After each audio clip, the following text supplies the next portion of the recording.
CTET का most repeated 100 questions का segment शुरू करते हैं। पहला क्वेश्चन है, बाल विकास का सही क्रम क्या है? ए है शारीरिक मानसिक सामाजिक, बी है मानसिक सामाजिक शारीरिक, सी है सामाजिक मानसिक शारीरिक, या डी है यादृच्छिक होता है। तो इसका सही आंसर ए है, शारीरिक मानसिक और सामाजिक इस क्रम में होता है। ये आपको बाल विकास का सही क्रम याद रखना है, शारीरिक मानसिक और फिर सामाजिक।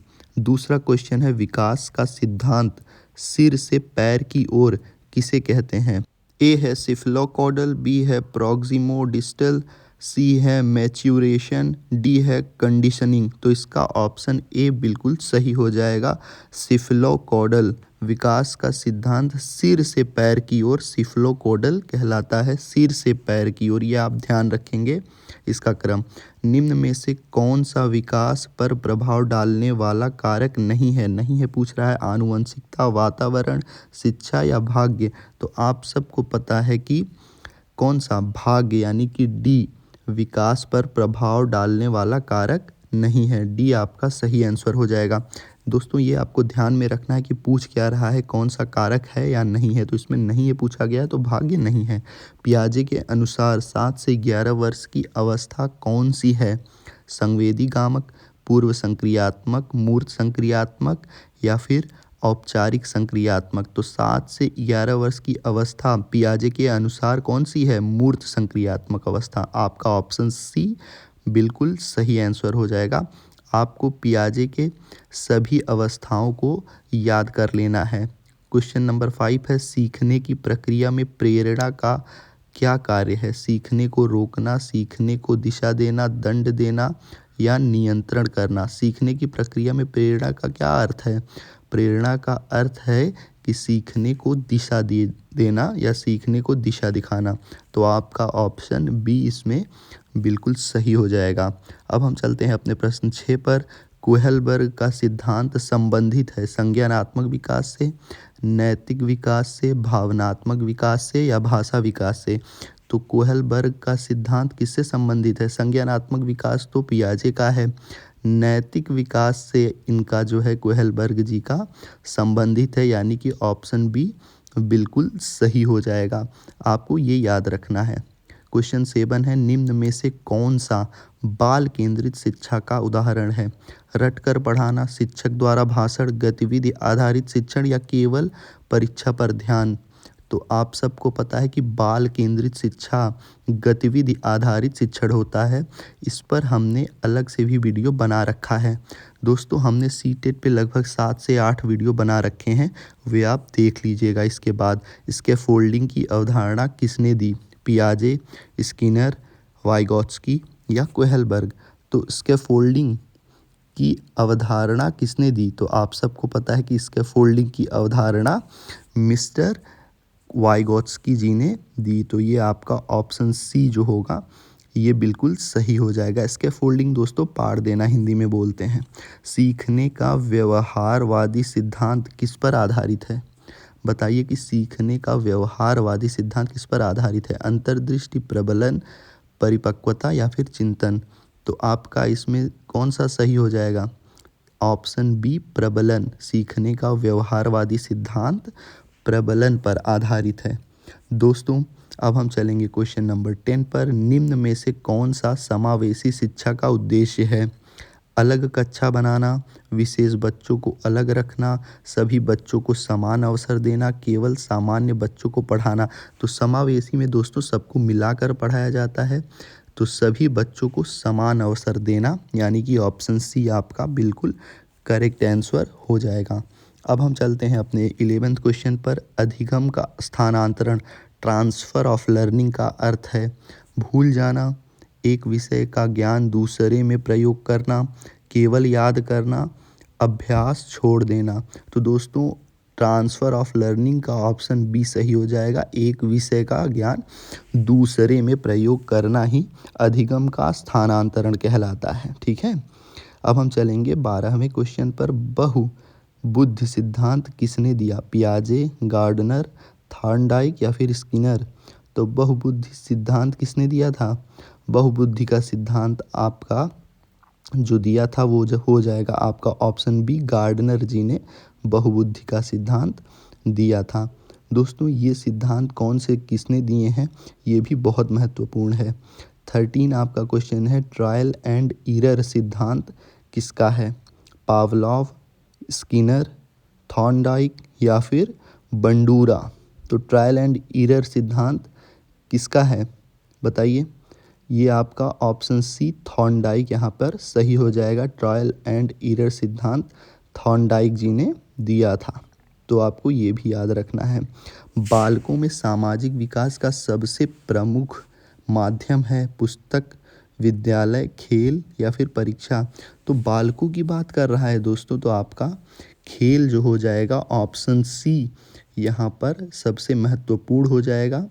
तो ऑप्शन सी ही आपका सामाजिक विकास का सबसे प्रमुख माध्यम खेल हो जाएगा बालकों में। तो ये आपको ध्यान रखना है। निम्न में से कौन सा आंतरिक प्रेरणा का उदाहरण है? इनाम के लिए पढ़ना, दंड के डर से पढ़ना, ज्ञान प्राप्ति के आनंद से पढ़ना या फिर नंबर के लिए पढ़ना? तो दोस्तों आंतरिक प्रेरणा का उदाहरण ज्ञान प्राप्ति के आनंद से पढ़ना। बच्चे को जब आंतरिक प्रेरणा मिलती है कि मुझे किस लिए पढ़ना है, तो वो इसलिए पढ़ता है। लर्निंग बाय डूइंग का सिद्धांत किसने दिया? जॉन डीवी, स्किनर, पियाजे या फिर फ्रॉयड ने? तो आप सबको पता है कि learning by doing John Dewey ji ने दिया है, इसलिए आपका ऑप्शन ए यहाँ पर बिल्कुल सही हो जाएगा। लर्निंग बाय डूइंग का सिद्धांत जॉन डीवी जी ने दिया था। ये सिद्धांत किसने दिया है, मैं एक इसका अलग से पीडीएफ लेकर आपके लिए ज़रूर आऊँगा, तो आप चैनल को सब्सक्राइब कर लीजिए। 17 है, बुद्धि परीक्षण का उद्देश्य है बच्चे को डराना, क्षमता मापना, दंड देना, तुलना करना। तो दोस्तों बुद्धि परीक्षण का उद्देश्य बहुत सिंपल है, क्षमता मापना, यानी कि ऑप्शन बी आपका बिल्कुल सही हो जाएगा। इसके अलावा बुद्धि परीक्षण का उद्देश्य और कुछ ज़्यादा नहीं है, ठीक है। तो अब हम क्वेश्चन 18 पर चलते हैं। सृजनात्मकता का संबंध किससे है? रटने से, नए विचारों से, अनुशासन से या नियंत्रण से? तो दोस्तों सृजनात्मकता कैसे आती है? नए विचारों से आती है, न कि अनुशासन से, न कि नियंत्रण से, न ही रटने से। तो आपको ये याद रखना है कि सृजनात्मकता का संबंध नए विचारों से है, ठीक है। अब हम क्वेश्चन नंबर 19 पर चलते हैं। 19 है, अधिगम का सबसे प्रभावी स्थिति कौन सी है? भय का वातावरण, दबाव का वातावरण, प्रेमपूर्ण वातावरण, सख्त वातावरण? अधिगम की सबसे प्रभावी स्थिति कौन सी है? तो अधिगम की सबसे प्रभावी स्थिति जो है आपकी प्रेमपूर्ण वातावरण है, ठीक है। इस वातावरण में बच्चा सबसे अधिक सीखेगा। 20 क्वेश्चन है आपका 20वां, आत्म अवधारणा का विकास किस अवस्था में अधिक होता है? शैशवावस्था, बाल्यावस्था, किशोरावस्था या प्रौढ़ावस्था? तो आप सबको पता है कि जो अवस्थाएं होती हैं अलग अलग, उसमें कौन सी अवस्था में आत्म अवधारणा का विकास किस अवस्था में अधिक होता है? तो किशोरावस्था में हम आत्म अवधारणा की विकास सबसे अधिक होता है। क्वेश्चन नंबर 21 है, पावलोव का प्रयोग संबंधित है शास्त्रीय अनुबंधन से, क्रिया अनुबंधन से, अंतर्दृष्टि से या समस्या समाधान से? तो इसका आपका ऑप्शन ए सही हो जाएगा। पावलोव का प्रयोग संबंधित है शास्त्रीय अनुबंधन से, ये आप याद रखिएगा, शास्त्रीय अनुबंधन से पावलोव जी संबंधित है। विशेष अवस्था वाले बच्चों को सामान्य कक्षा में पढ़ाना कहलाता है विशेष शिक्षा, समावेशी शिक्षा, अनौपचारिक शिक्षा या व्यावसायिक शिक्षा? तो अभी हमने आपको बताया कि विशेष आवश्यकता वाले बच्चों को सामान्य कक्षा में पढ़ाना एक समावेशी शिक्षा का उदाहरण है, जहाँ पे हम हर तरह के बच्चों को एक क्लास में मिलजुल कर पढ़ना सिखाते हैं, ठीक है। निम्न में से कौन सा भावनात्मक विकास का संकेत है? ऊंचाई बढ़ाना, तर्क शक्ति, आत्मनियंत्रण या लेखन क्षमता? तो भावनात्मक विकास का संकेत कौन सा है बताइए। निम्न में से कौन सा भावनात्मक विकास का संकेत है? तो आपका आत्मनियंत्रण, यानी कि ऑप्शन सी बिल्कुल सही हो जाएगा। भावनात्मक विकास का संकेत है आत्मनियंत्रण। क्वेश्चन नंबर 24 है, अधिगम की स्थायित्व किससे बढ़ती है? अधिगम की स्थायित्व किससे बढ़ती है? एक बार पढ़ने से, पुनरावृत्ति से, दंड से या डर से? तो अधिगम की स्थायित्व जो है पुनरावृत्ति से बढ़ती है, न कि दंड देने से, न कि डर से, एक बार पढ़ाने से भी। ये भी आपका आंसर नहीं होगा। क्वेश्चन नंबर 25 है, बच्चे में भाषा का विकास का सबसे महत्वपूर्ण साधन है लेखन, सुनना और बोलना, पढ़ना और या फिर परीक्षा। तो बच्चे में भाषा का विकास का सबसे महत्वपूर्ण साधन है सुनना और बोलना, यानी कि ऑप्शन बी आपका बिल्कुल सही हो जाएगा। अब हम चलेंगे अपने क्वेश्चन नंबर 26 पर। दोस्तों, अगर आपको ये वीडियो पसंद आ रहा हो तो प्लीज़ वीडियो को लाइक कर दीजिएगा।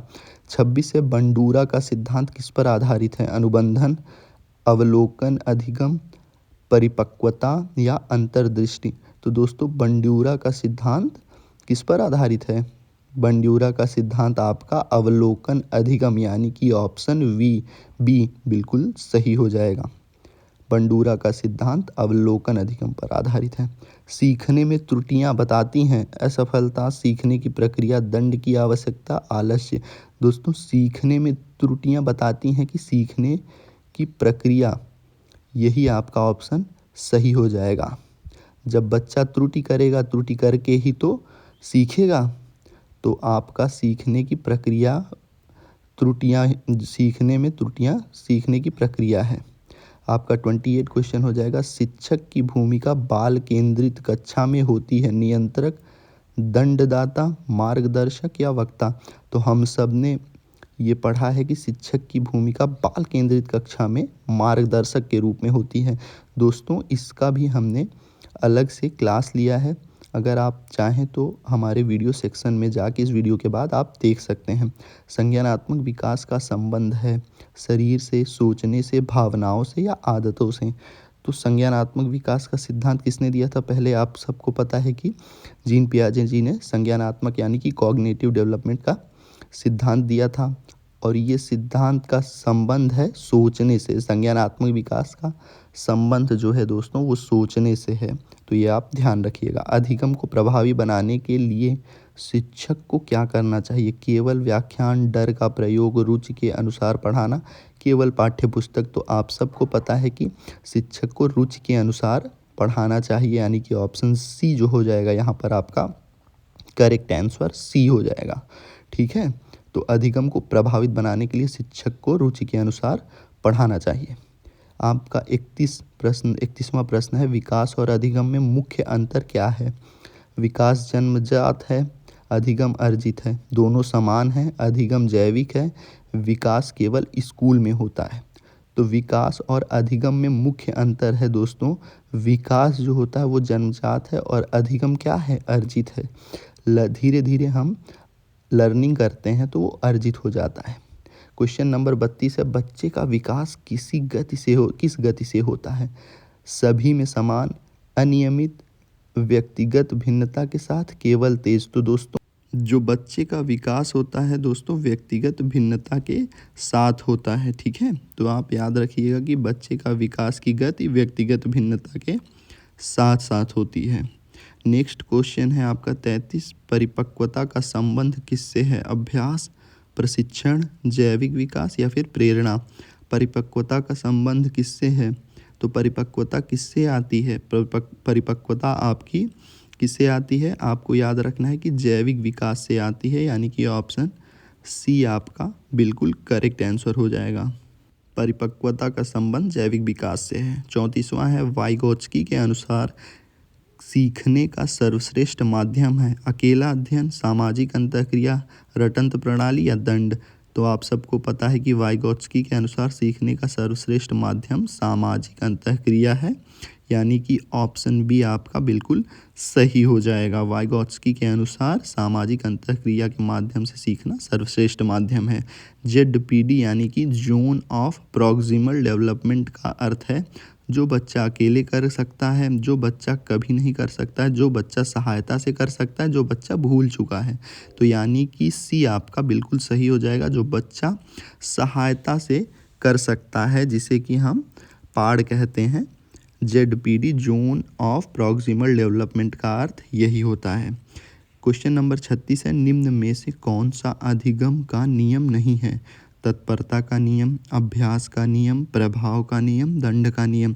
तो बताइए दोस्तों कि अधिगम का नियम क्या नहीं है? तो दंड का नियम, अधिगम का नियम नहीं है, यानी कि डी आपका इसमें सही हो जाएगा। इसमें पूछा है कि नहीं कौन सा है, तो आपका ऑप्शन डी सही हो जाएगा।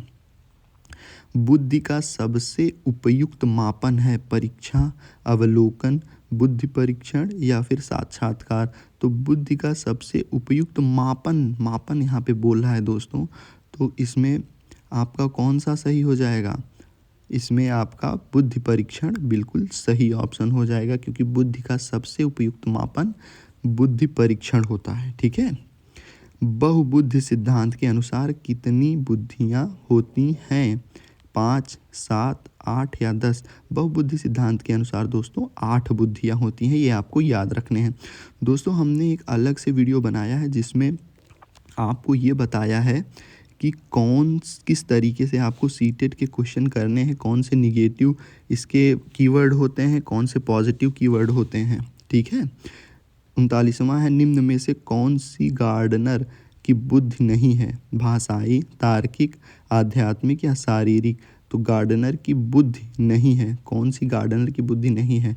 भाषाई, तार्किक, आध्यात्मिक या फिर शारीरिक? तो गार्डनर जी ने आध्यात्मिक बुद्धि नहीं बताई, इसके लिए उनकी आलोचना भी हुई है। ठीक है। 40वां है, सृजनात्मक बच्चों की विशेषता है आज्ञाकारी होना, नए विचार देना, नियमों का पालन करना, शांत रहना। तो दोस्तों जो सृजनात्मक बच्चे होते हैं ना, वो आज्ञाकारी भी नहीं होते ज़्यादा, और ना ही नियमों का ज़्यादा पालन करते हैं, ना ही शांत रहते हैं। तो नए विचार देना, जो सृजनात्मक बच्चे होते हैं वो नए विचार देते हैं। दोस्तों जो मैं वीडियो की बात कर रहा था वो आप वीडियो सेक्शन में जाके वहाँ पर मास्टर ट्रिक के नाम से होगा, वो आप देख लीजिएगा। 41वां है, नैतिक विकास की पूर्व परंपरागत अवस्था किससे संबंधित है? समाज, कानून, दंड और पुरस्कार या फिर अंतरात्मा? तो नैतिक विकास की पूर्व परंपरागत अवस्था पूछ रहा है दोस्तों, तो पूर्व परंपरागत अवस्था दंड और पुरस्कार से संबंधित है। नैतिक विकास की पूर्व परंपरागत अवस्था, इसमें अलग अलग अवस्थाएं हैं और अलग अलग उनके संबंध। 42वां है, भावनात्मक विकास का प्रभाव किस पर नहीं पड़ता? व्यक्तित्व, सीखना, सामाजिक संबंध या फिर ऊंचाई? तो दोस्तों आप सभी को पता है कि ऊंचाई इससे बिल्कुल भी संबंधित नहीं है, तो आपका डी हो जाएगा। इसमें पूछ रहा था कि भावनात्मक विकास का प्रभाव किस पर नहीं पड़ता है, तो ऊंचाई पर नहीं पड़ता है, बाकी सब पर पड़ता है। 43वां क्वेश्चन है, समावेशी शिक्षा का आधार है समानता, प्रतियोगिता, भेदभाव, अलगाव? समावेशी शिक्षा का आधार क्या है? समावेशी का शिक्षा का आधार जो होता है वो आपका क्या होता है? समानता होता है। समावेशी शिक्षा का आधार समानता पर निर्भर होता है। ठीक है। अब हम चलते हैं अपने क्वेश्चन नंबर 44 पर। अधिगम को सबसे अधिक प्रभावित करने वाला कारक है आयु, प्रेरणा, वातावरण या फिर बुद्धि? तो ऑप्शन बी आपका इसमें बिल्कुल सही हो जाएगा, प्रेरणा, क्योंकि प्रेरणा जो होती है दोस्तों वो अधिगम को सबसे अधिक प्रभावित करती है। जिस आपके अंदर अगर प्रेरणा होगी तो ये आप पूरा वीडियो देखेंगे और पढ़ेंगे और समझेंगे। समझ गए?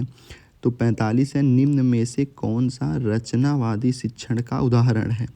व्याख्यान पद्धति, रटंत शिक्षण, परियोजना कार्य या फिर दंड प्रणाली? तो निम्नलिखित में से कौन सा रचनावादी शिक्षण का उदाहरण है? रचनावादी दोस्तों तो यानी कि रचना क्या है? परियोजना कार्य। तो यहाँ पे रचना शिक्षण का उदाहरण परियोजना कार्य, यानी कि ऑप्शन सी आपका सही हो जाएगा। 46 है, इनसाइट लर्निंग का सिद्धांत किसने दिया? स्किनर ने, बी है पावलॉक ने, सी है कोहलर ने या डी है थॉर्नडाइक ने? तो इनसाइट लर्निंग का सिद्धांत आपका जो हो जाएगा वो हो जाएगा ऑप्शन नंबर सी, यानी कि कोहलर ने दिया था। कोहलर आप याद रखिएगा, इनसाइट लर्निंग का सिद्धांत कोहलर ने दिया था। अधिगम में पुनर्बलन, रीइंफोर्समेंट का कार्य है व्यवहार को कमज़ोर करना, व्यवहार को समाप्त करना, व्यवहार को मजबूत करना या फिर व्यवहार को बदलना नहीं? तो अधिगम में पुनर्बलन का कार्य है व्यवहार को मजबूत करना, क्योंकि पूछ रहा है कार्य क्या है, तो व्यवहार को मजबूत करना ही इसका हो जाएगा ऑप्शन सही। निम्न में से कौन सा सकारात्मक पुनर्बलन है? डांटना, दंड, प्रशंसा या उपेक्षा? तो दोस्तों सकारात्मक पुनर्बलन पूछ रहा है तो प्रशंसा जो हो जाएगा, ये ऑप्शन नंबर सी आपका बिल्कुल सही हो जाएगा। दोस्तों जिस वीडियो की हम बात कर रहे हैं उसमें आपको कॉन्सेप्ट प्लस ट्रिक दोनों देखने को मिलेगा, तो इस वीडियो के बाद में आप वो वीडियो मस्त है आपके लिए, देखिएगा ज़रूर। 49 है, किशोरावस्था की प्रमुख समस्या है शारीरिक विकास, पहचान संकट, भाषा विकास या मोटर कौशल? तो किशोरावस्था की प्रमुख समस्या क्या है? पहचान संकट। पहचान संकट का मतलब उसे अपने को लेकर उसमें सबसे ज़्यादा दुविधा होती है, पहचान संकट। तो 50वां हो जाएगा, निम्न में से कौन सी विधि बालकों की सक्रिय भागीदारी बढ़ाती है? व्याख्यान, प्रश्नोत्तर, दंड या रटन? तो अगर आपको बालकों की सक्रिय भागीदारी बढ़ाना है तो आप प्रश्नोत्तर करिए, यानी कि ऑप्शन बी आपका बिल्कुल सही हो जाएगा। दोस्तों यहाँ पर हमने आपने आधे क्वेश्चंस कंप्लीट कर लिए हैं, 50 क्वेश्चन हमने कंप्लीट कर लिए हैं। अगर आपको पसंद आ रहा है तो चैनल को सब्सक्राइब और वीडियो को लाइक ज़रूर कर लीजिए। 51वां है, अधिगम का सर्वोत्तम स्थानांतरण तब होता है जब विषय समान हो, परिस्थितियां समान हो, सिद्धांत समझे जाएं या रट लिया जाए? तो अधिगम का सर्वोत्तम स्थानांतरण दोस्तों तब होता है जब सिद्धांत समझे जाएं। आप अगर समझ के पढ़ रहे होंगे तो आपका अधिगम सर्वोत्तम आपके दिमाग में जाएगा। निम्न में से कौन सा सामाजिक विकास का संकेत है? वजन बढ़ाना, समूह में कार्य करना, लिखना सीखना या याददाश्त? तो दोस्तों सामाजिक विकास का पूछ रहा है ना, तो समूह में कार्य करना, आप मिलजुल के कार्य करेंगे तो वो सामाजिक विकास का संकेत है, ठीक है। तो सामूहिक कार्य, इसमें आपका समूह में कार्य करना सही हो जाएगा। 53वां क्वेश्चन है, आत्म अनुशासन विकसित होता है भय से, दंड से, स्वतंत्रता से, दबाव से? आत्म अनुशासन दोस्तों सिर्फ और सिर्फ स्वतंत्रता से आ सकता है, न भय से आएगा, न दंड से, न दबाव से, ठीक है। तो आत्म अनुशासन विकसित होगा स्वतंत्रता से। अब हम चलेंगे अपने 54 क्वेश्चन पर। 54 क्वेश्चन है आपका, अधिगम की स्थायित्व बढ़ाने की सर्वोत्तम विधि है। अधिगम की स्थायित्व बढ़ाने की सर्वोत्तम विधि है, एक बार पढ़ाना, गृह कार्य, अर्थपूर्ण अधिगम या दंड? तो आपका इसमें अधिगम का स्थायित्व बढ़ाने की सर्वोत्तम विधि है अर्थपूर्ण अधिगम। जब आप अर्थपूर्ण अधिगम कराएंगे तो अधिगम की स्थायित्व क्या होगी? बच्चों के दिमाग में बढ़ेगी। शिक्षण अधिगम प्रक्रिया में शिक्षक की भूमिका है सूचना प्रदाता, मार्गदर्शक, नियंत्रक या परीक्षक? तो दोस्तों ये आप बहुत दिमाग में अपने बैठा लीजिए कि शिक्षण अधिगम प्रक्रिया में शिक्षक की भूमिका मार्गदर्शक की होती है। ये आपको बिल्कुल कंठस्थ कर लेना है, समझ लेना है, याद कर लेना है, ठीक है। अब हम 56 पे चलेंगे। पियाजे के अनुसार बच्चे ज्ञान का निर्माण करते हैं अनुकरण से, अनुभव से या फिर अंतर्दृष्टि से या दंड से? तो आपको पियाजे के अनुसार बताना है दोस्तों। इसमें पियाजे के अनुसार जो हो जाएगा वो आपका ऑप्शन बी अनुभव से। पियाजे के अनुसार बच्चे का ज्ञान का निर्माण जो होता है वो अनुभव से होता है, तो ये आपको ध्यान रखना है। सीखने में व्यक्तिगत भिन्नता का कारण है समान वातावरण, समान बुद्धि, आनुवंशिक और वातावरण, पाठ्यक्रम? तो दोस्तों समान वातावरण होगा तो कहाँ से सीखने में भिन्नता आएगी? तो यहाँ पर आनुवंशिक और वातावरण ये दोनों कारण आपके हैं जो कि सीखने में व्यक्तिगत भिन्नता का मुख्य कारण बनते हैं, यानी कि आनुवंशिकता और वातावरण, ठीक है। अब 58 क्वेश्चन पर चलते हैं। भावनात्मक बुद्धि का सिद्धांत है IQ से, अंक से, भावनाओं की समझ से, स्मरण शक्ति से? तो भावनात्मक बुद्धि का संबंध दोस्तों भावनाओं की समझ से हो जाएगा, यानी कि ऑप्शन सी आपका बिल्कुल करेक्ट आंसर हो जाएगा। अब हम चलते हैं अपने 59 क्वेश्चन पर, जो कि है अधिगम की प्रक्रिया कब पूर्ण मानी जाती है? जब बच्चा याद कर ले, जब व्यवहार में परिवर्तन आए, जब परीक्षा पास हो, जब पढ़ाया जाए? तो दोस्तों अधिगम की प्रक्रिया पूर्ण मानी जाती है जब व्यवहार में परिवर्तन आए दोस्तों, ठीक है। बच्चे के व्यवहार में परिवर्तन आए तो इसका मतलब है कि अधिगम की प्रक्रिया पूर्ण हो रही है। एक अच्छा शिक्षक वह है जो सख्त हो, केवल पाठ पढ़ाए, बच्चों की आवश्यकता समझे, अधिक गृह कार्य दे। तो दोस्तों अच्छा शिक्षक वही है जो बच्चों की आवश्यकता को समझे, न कि पाठ पढ़ाए, न कि गृह कार्य ज़्यादा दे दे या सख्त हो। जो बच्चों की आवश्यकता समझ के उस बच्चों को उसी ढंग का ज्ञान उसी ढंग से पढ़ाए, वही सबसे श्रेष्ठ टीचर है। ठीक है। अधिगम की परिभाषा क्या है? केवल याद करना, व्यवहार में स्थायी परिवर्तन, परीक्षा पास करना, पुस्तक पढ़ाना। तो अधिगम की परिभाषा दोस्तों व्यवहार में स्थायी परिवर्तन लाना क्या हो जाएगा? अधिगम की परिभाषा है। तो किसी भी बच्चे के व्यवहार में हम परिवर्तन ला सकते हैं, एक अच्छा व्यक्ति उसे बना सकते हैं। निम्न में से कौन सा विकास का क्षेत्र नहीं है? शारीरिक, मानसिक, सामाजिक या आर्थिक? तो निम्न में से कौन सा विकास का क्षेत्र नहीं है बताइए आप? सामाजिक, शारीरिक, आर्थिक या मानसिक? तो इसमें आपका विकास का क्षेत्र नहीं है, वो हो जाएगा आर्थिक। आपका शारीरिक विकास का क्षेत्र है, मानसिक भी है और सामाजिक भी है। ठीक है। 63 हो जाएगा। बाल विकास का सिद्धांत है विकास निरंतर प्रक्रिया है, विकास अचानक होता है, विकास रुक रुक कर होता है, विकास केवल स्कूल में होता है। तो दोस्तों बाल विकास का सिद्धांत है कि विकास निरंतर प्रक्रिया है। ये आपको हमेशा याद रखना है कि विकास जो है कंटिन्यूअस प्रक्रिया है, निरंतर प्रक्रिया है। ठीक है। अधिगम में रुचि का क्या महत्व है? कोई नहीं। अधिगम को धीमा करती है, अधिगम को प्रभावी बनाती है, अधिगम रोकती है। तो 64 का जो सही आंसर हो जाएगा अधिगम को प्रभावी बनाती है। अधिगम में रुचि का महत्व है दोस्तों अधिगम को प्रभावी बनाना। ठीक है। अब हम चलेंगे आपका 65 क्वेश्चन पर। 65 क्वेश्चन आपकी स्क्रीन पर ये रहा। ऑपरेंट कंडीशनिंग का सिद्धांत किसने दिया? पावलॉक, स्किनर, थॉर्नडाइक या कोहलर ने? तो ऑपरेंट कंडीशनिंग का सिद्धांत जो दिया था वो आपका किसने दिया था? वो आपका ऑप्शन बी यानी कि स्किनर जी ने ऑपरेंट कंडीशनिंग का सिद्धांत दिया था। ये आप याद रखिएगा। ठीक है। अब हम चलते हैं 66 क्वेश्चन पर। समावेशी शिक्षा का लक्ष्य है अलग विद्यालय, समान शिक्षा अवसर, विशेष पाठ्यक्रम या अलग पाठ्यक्रम। तो समावेशी शिक्षा का लक्ष्य दोस्तों समान शिक्षा का अवसर है।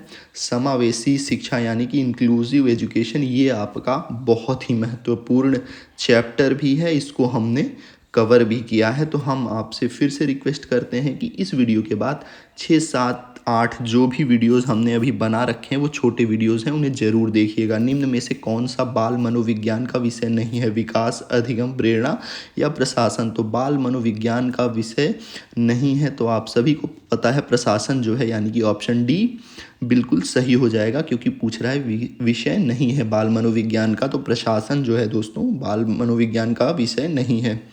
किशोरावस्था में भावनात्मक अस्थिरता का कारण है सामाजिक दबाव, हार्मोनल परिवर्तन, शारीरिक विकास या सभी?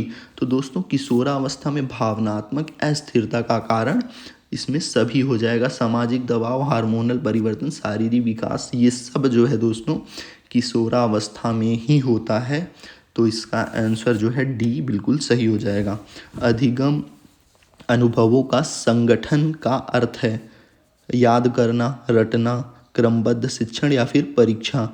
तो अधिगम अनुभवों का संगठन यानी कि क्रमबद्ध शिक्षण, यानी कि आपका ऑप्शन सी इसमें बिल्कुल सही हो जाएगा।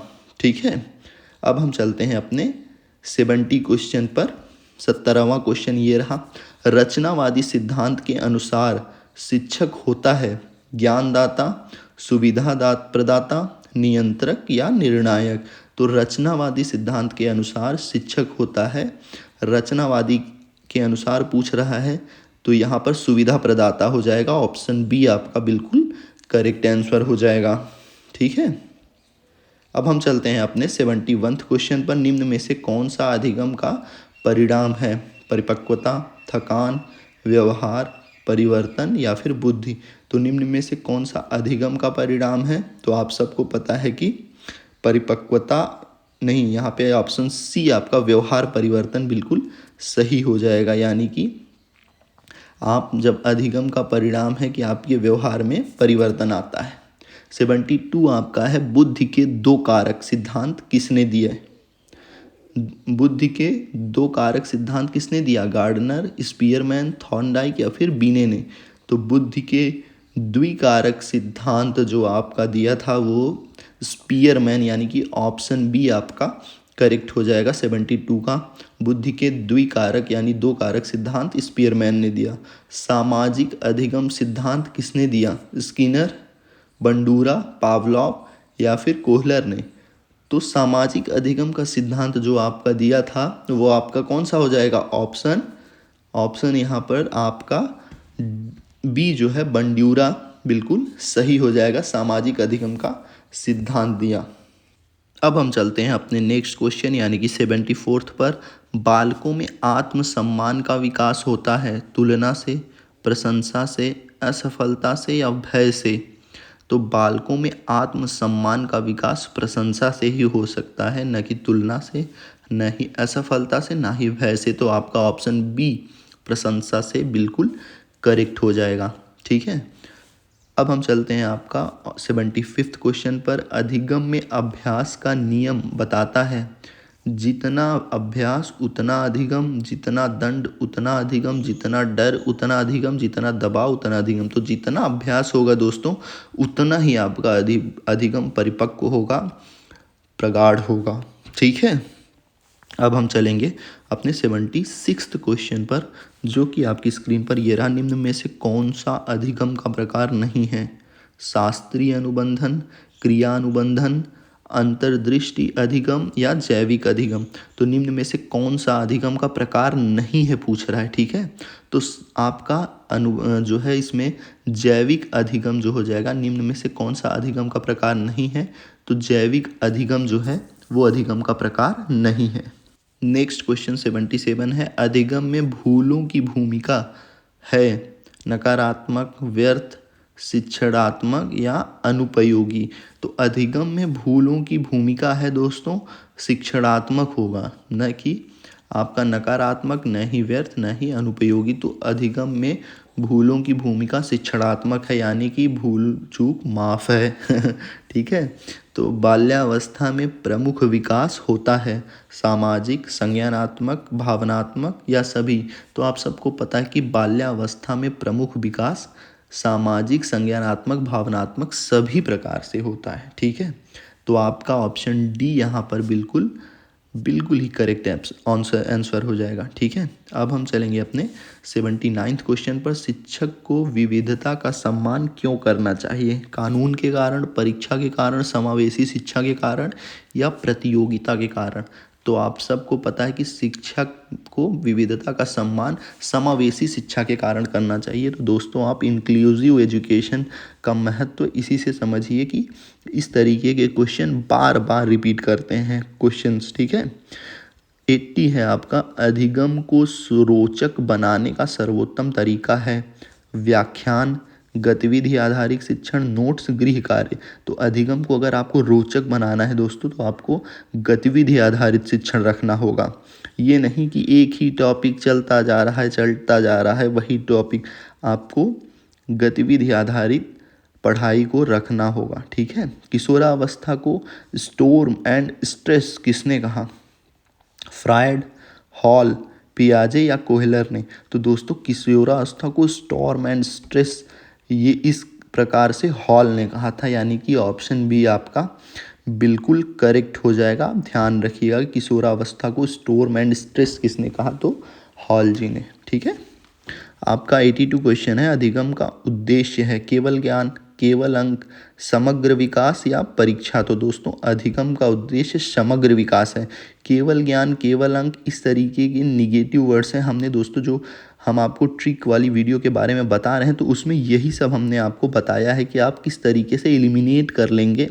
उसमें निगेटिव वर्ड्स को देखते ही आप पहचान जाएंगे कि ये इसका आंसर्स नहीं है, तो आप इसके बाद ज़रूर देखिएगा उसको।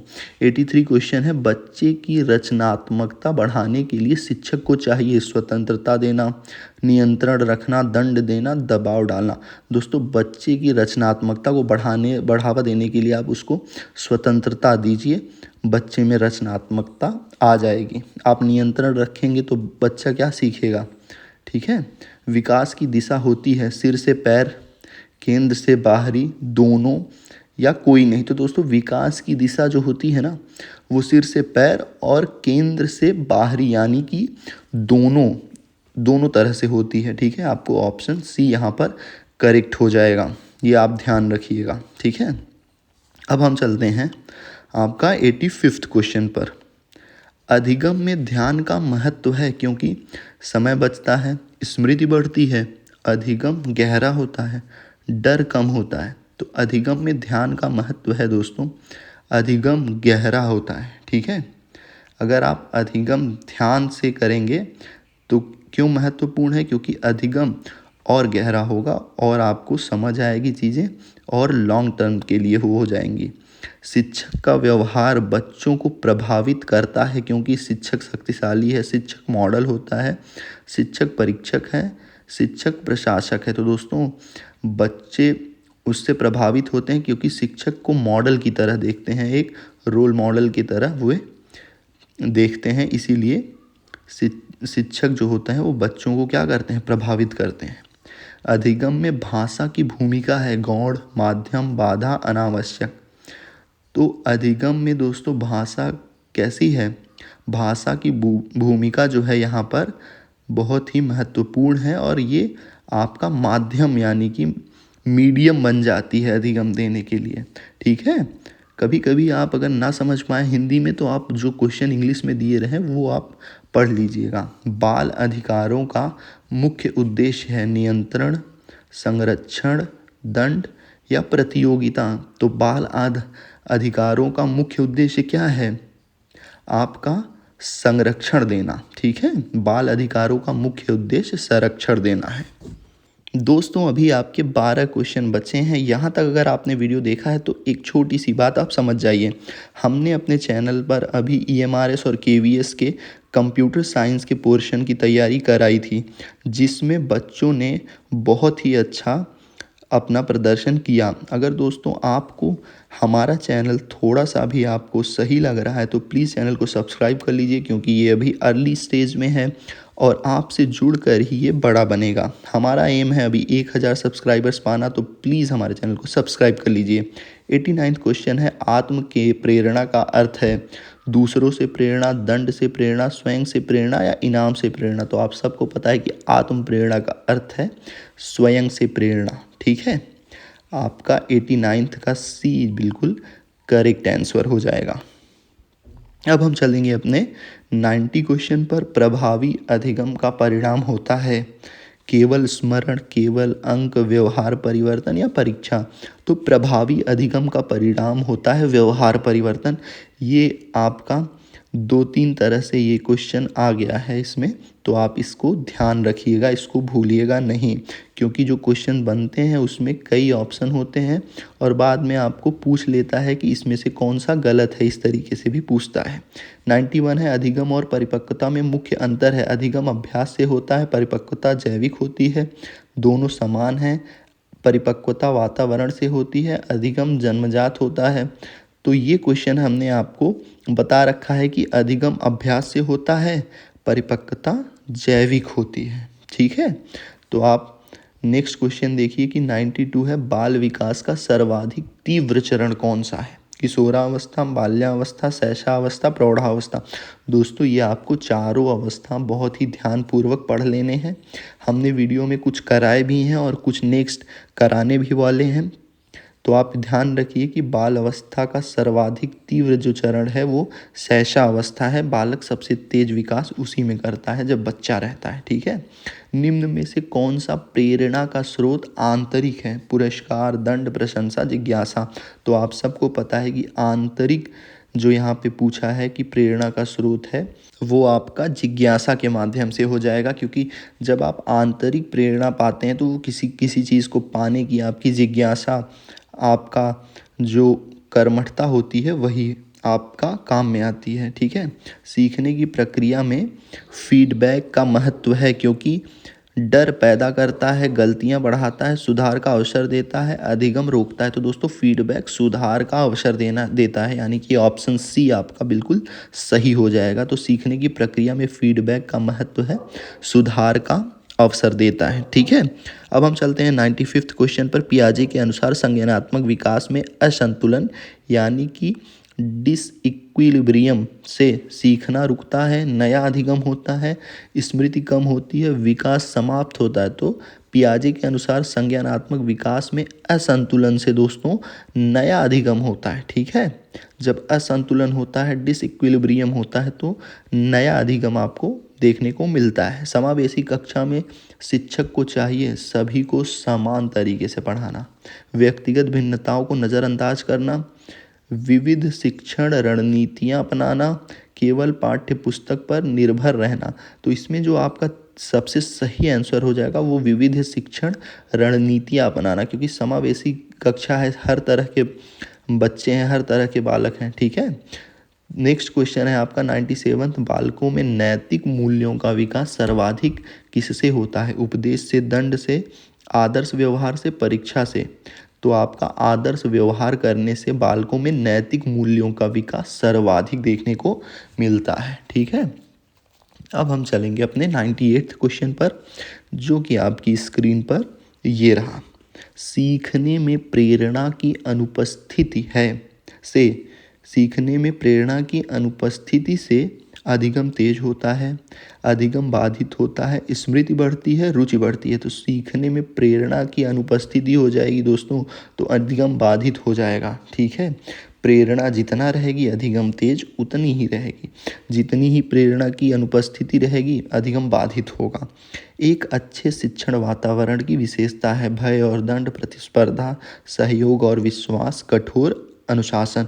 तो दोस्तों ऑप्शन सी आपका इसमें बिल्कुल सही हो जाएगा। एक अच्छे शिक्षण का वातावरण की विशेषता है कि सहयोग और विश्वास उसमें रहे। ठीक है, अब हम अपने लास्ट क्वेश्चन पर चलते हैं, यानी कि 100, जो कि आपका 42 मिनट में कंप्लीट हो जाएगा। सीटेट के अनुसार एक प्रभावी शिक्षक वह है जो केवल पाठ्यक्रम पूरा करे, बच्चों की विविध आवश्यकताओं को समझे, केवल परीक्षा परिणाम पर ध्यान दे, सख्त अनुशासन रखें।